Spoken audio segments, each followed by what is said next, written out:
The galactic court was packed with leaders from 100 worlds. Voices shouted across the chamber, echoing with fury.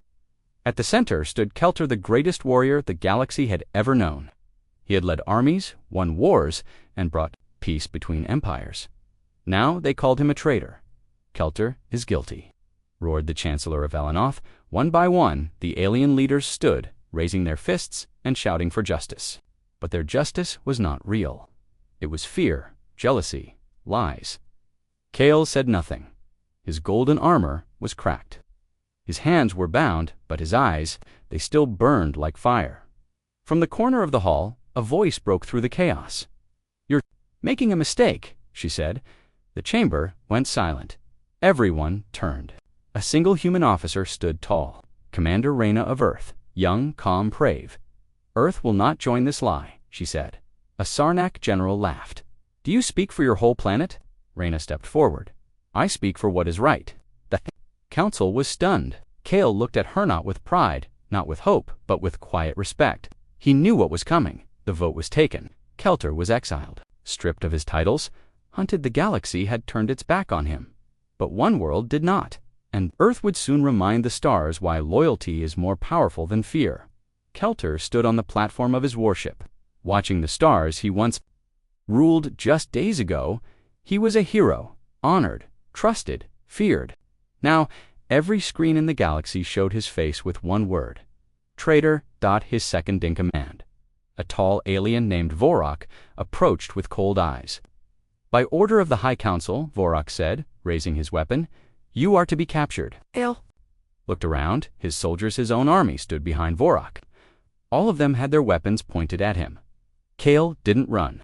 He didn't raise his hands. He simply spoke. "So, this is how it ends." No one answered. He took a slow breath. "You were my brothers. I led you through blood and fire. And now, you follow the Council's lies." Vorak's voice was tight. "Don't make this harder." "I won't," Kale said. Then he moved, not to fight, not to beg, but to leap from the platform into the shadows of the docking bay. Alarms screamed. Guards shouted. But Kale was already gone. Across the galaxy, the Council praised their success.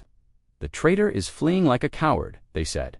But on Earth, Commander Reyna was already preparing. "Kale won't run forever," she said. "He'll come to U.S." "Why?" a soldier asked. She looked at the stars. "Because we're the only ones who never left him." The galaxy hunted a king, but humanity was preparing to shelter him. And soon, fight beside him. A violent storm shook the skies above. Outpost Veganine, a hidden human colony near the edge of known space. Thunder cracked. The wind howled. But deep inside the control tower, a quiet alarm started to beep. "Unidentified object entering atmosphere," said the technician. "It's falling fast." Commander Reyna rushed to the screen. A red dot blinked across the map, heading straight toward the mountains. The signature was alien and old. Could it be him? She asked. No distress signal. But the crash site matches Kale's last location. Without waiting, Reyna gave the order: send a recovery team. Now. Hours later, a human dropship hovered over a smoking crater. Trees were broken. Snow melted to ash. At the center of the requete remained of a once great warship, Kelter lay half buried in metal and ice. His armor was cracked, his body broken. "He's alive," whispered a soldier, "but barely." Another raised his weapon. "He's dangerous. We should end this." "No," Reyna said as she stepped forward. "Bring him in." "But Commander," she stared him down. "So are we." The galaxy believed Kale was dead. Or running. But deep in the cold wilds of a human world, Earth gave him something the stars never would again.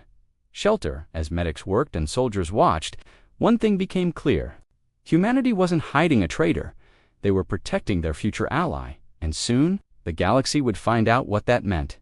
Above Earth's orbit, a massive hologram lit up the sky, visible from every city. Civilians stopped in the streets. News stations went silent. Children pointed at the glowing image of the Galactic Chancellor, her face cold and full of anger. "This is a message to the leaders of Earth," she declared. "You are harboring a known traitor. Kelter must be surrendered within 5 solar cycles.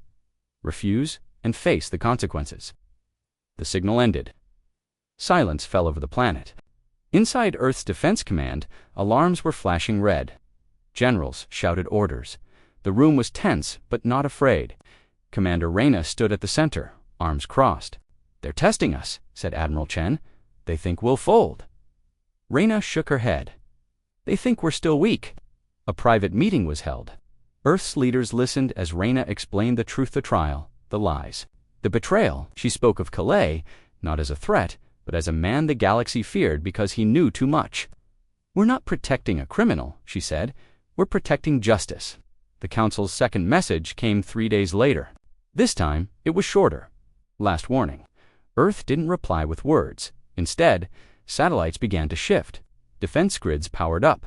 Old warships, sleeping for years, came online. And from a hidden base, Kale watched in silence as Earth prepared for war, not for power, not for revenge, but for loyalty. The galaxy had drawn a line, but Earth had already crossed it. Kelter stood in the center of a human combat ring bear, feet on cold steel, breathing steady, eyes locked on the soldier in front of him. The man was young, fast, and unafraid. Kale swung, the soldier dodged, then struck Kale square in the ribs. He staggered. Reyna watched from above, arms folded. "You're not fighting gods anymore, Kale. You're fighting humans." "We don't win. With size we win with grit." Kale wiped the blood from his mouth and smiled. "Then teach me your grit." Every day, Kale trained with Earth's elite, hand-to-hand combat, zero gravity, ambushes, human stealth tactics. He was stronger than anyone, but strength alone didn't impress these soldiers. They fought dirty, smart. They used fear, speed, and unpredictability. Kale had once led fleets with honor. Now, he was learning how to survive like a human with fists, fire, and fury. One night, after a brutal training session, Kale sat beside Reyna under the stars. His hands were bruised, his muscles sore. "You're changing," she said. "I had to," he replied. "The galaxy wants me dead. If I fight like I used to, I will be. And now, Kale said slowly, I fight like you." Reyna smiled. "Then the galaxy should be afraid." The Council still believed Kale was hiding, but he was preparing. And what they had feared the most was starting to become real. Kelter the Warrior King was becoming human. A silent alert flashed across Earth's hidden battle network. Enemy warship detected near lunar orbit. Reyna stood before the screen, fists clenched. "They're here." The Galactic Council had sent a message, not with words this time, but with guns. A sleek alien warship hovered near Earth's moon, scanning the surface, its weapons charged.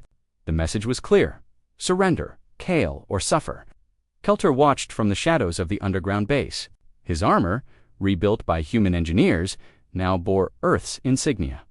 A symbol he once viewed as strange, now felt like a shield. Reyna turned to him, ready to send a message back. Kale nodded once. "Let them remember who I am." Minutes later, a human stealth ship launched from a hidden bay beneath the Pacific. Inside, Kale led a strike team of Earth's best Marines, techs, pilots silent and deadly. They approached the alien warship like ghosts. No announcements, no diplomacy, just action. Explosions lit up space. The alien vessel tried to fight back, but Kale knew their tactics. He had designed many of them, and now he used that knowledge against them. When the wreckage finally burned in orbit, Earth sent one signal to the galaxy: "We're not hiding Kelter. We stand with him." Panic rippled through the Galactic Council. The warrior they thought exiled had struck back, and behind him stood a planet that refused to bow. Earth had fired the first shot, and now the stars were watching. A silent alert flashed across Earth's hidden battle network. Enemy warship detected near lunar orbit. Reyna stood before the screen, fists clenched. "They're here." The Galactic Council had sent a message, not with words this time, but with guns. A sleek alien warship hovered near Earth's moon, scanning the surface, its weapons charged. The message was clear: surrender, Kale, or suffer. Kelter watched from the shadows of the underground base. His armor, rebuilt by human engineers, now bore Earth's insignia. A symbol he once viewed as strange, now felt like a shield. Reyna turned to him, ready to send a message back. Kale nodded once. Let them remember who I am. Minutes. Later, a human stealth ship launched from a hidden bay beneath the Pacific. Inside, Kale led a strike team of Earth's best Marines, techs, pilots silent and deadly. They approached the alien warship like ghosts. No announcements, no diplomacy, just action. Explosions lit up space. The alien vessel tried to fight back, but Kale knew their tactics. He had designed many of them, and now he used that knowledge against them. When the wreckage finally burned in orbit, Earth sent one signal to the galaxy. We're not hiding Kelter. We stand with him. Panic rippled through the Galactic Council. The warrior, they thought exiled, had struck back, and behind him stood a planet that refused to bow. Earth had fired the first shot, and now the stars were watching. Darkness covered the jungle moon of Varric 7. Rain poured from purple clouds. Lightning flashed, revealing shadows between the trees. Kelter crouched behind a thick root, breathing slowly. Every sound was a possible death. Every step could trigger a trap. The hunt had begun. The Council had sent their finest void trackers, elite alien assassins trained to kill silently and without mercy. They didn't speak, they didn't miss, and now they were here. For Kale, behind him, 2 human soldiers flanked his sides, Lieutenant Hayes and Corporal Jin. Both were soaked, tense, and ready. They're close, Hayes whispered. Kale nodded. They'd been close for hours. Suddenly, a beam of light sliced through the rain. A tree exploded beside them. The jungle came alive with movement. They've found us, Jin shouted. Kale didn't run. Instead, he turned and charged straight into the attack. The assassins didn't expect it. No one rushed void trackers, but Kale was done running. Blades clashed. Mud flew. The jungle echoed with roars and screams. One by one, the killers fell. Not just from Kale's power, but from the humans fighting beside him, fast, fearless, relentless. When the last assassin hit the ground, bleeding and broken, silence returned. Kale stood tall, armor dented, breathing hard. They will send more, Hayes said. Let them, Kale growled. Let the galaxy know I'm not hiding anymore. The jungle moon had swallowed hunters before, but this time it had met something far more dangerous, a warrior king, protected by humanity. Across the stars, every major network, newsfeed, and data channel froze. The Council's secure systems were breached. A new message overrode them, all broadcast in every known language. It was Kelter, alive, standing tall in full armor. Earth's emblem glowing on his chest. This is not a threat, he began, voice calm but sharp like a blade. This is truth. You betrayed me. You feared my strength. You called me traitor, yet gave no trial, no proof. Behind him stood Commander Reyna and her elite soldiers, silent, powerful, unshaken. I found only one world that listened, Kale continued. Earth. He raised a hand. A hologram flickered beside him, showing proof. Intercepted Council. Messages, secret orders, paid mercenaries, revealing a plot not to punish a crime, but to remove a king who knew too much. You did not want peace, Kel said coldly. You wanted control. The feed ended in silence. In the council chambers, panic erupted. Leaders shouted. Generals demanded action. He's uniting them, one screamed. Humans and aliens alike, he's building an army. But in distant colonies something changed. Whispers spread. Captains who once served Kale began to question their orders. Whole outposts paused, wondering if they had chosen the wrong side. Because now, Kale wasn't just a fugitive. He was a voice, a signal, a symbol of rebellion, and Earth had just helped him send the loudest message the galaxy had heard in centuries. The alliance they never saw coming in a quiet asteroid field far from Council eyes. Ships from a dozen different species gathered silent, cautious, waiting. Some were old pirate vessels, others were once part of the Council Navy. All had one thing in common. They had once followed Kelter. Now, they came to see if the legend still lived. As Kale stepped aboard the command deck of the asteroid base, the room fell still. He wore no crown, no armor, just a plain jacket, with Earth's military patch on the sleeve. I didn't summon you for revenge, he said. I summoned you for truth. He tapped a small projector. Council secrets appeared in front of them, plans to assassinate leaders, manipulate star systems, control the trade of oxygen-rich planets. The room went cold. "You followed me once because I believed in honor," Kale said. "Now I follow. Then Bekazur still does." Commander Reyna stepped forward. "You're not just joining Kale. You're joining us, and we don't abandon our allies." One by one, the old commanders stood. "I watched the council kill my crew," said a lizard-skinned captain. "I'm in." "I believed Kale was dead," said a four-eyed general. "Now I believe again." And just like that, a new alliance was born. Not of planets, not of politics, but of loyalty. And while the council searched for scattered enemies, they missed what was forming in the darker resistance, strong enough to shake the galaxy. And it had a human heart. Above the glittering skies of Zarvanus Prime, the Galactic Council's fleet hovered in formation rows of warships, gleaming. And armed? Inside the Grand Hall, leaders gathered in panic. Reports had come in. Rebel forces were moving. Systems were breaking away. Old alliances were crumbling. Who leads this rebellion? One chancellor demanded. The answer came not from a screen but from the sky. A massive ship dropped out of warp, black as space, marked with the flags of Earth, and Kelter's royal sigil. "He's here," someone whispered. Kale had returned. As his ship descended, resistance fighters, humans and aliens, together began to land across the planet. The Council's security forces fought back, but they were unprepared. The rebels weren't just attacking, they were liberating cities, freeing prisoners, and broadcasting truth.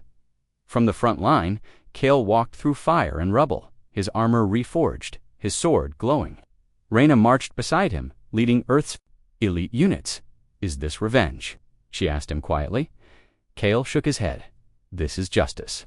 Inside the council chamber, alarms screamed as the doors blew open. Smoke filled the air. Kale stepped through. "By your own law," he said, "you are guilty of betrayal." Council members tried to flee, but there was nowhere left to run. The galaxy had watched him fall. Now it watched him rise not alone. But with humanity at his side, the king had returned. Not to reclaim his throne, but to change the galaxy forever.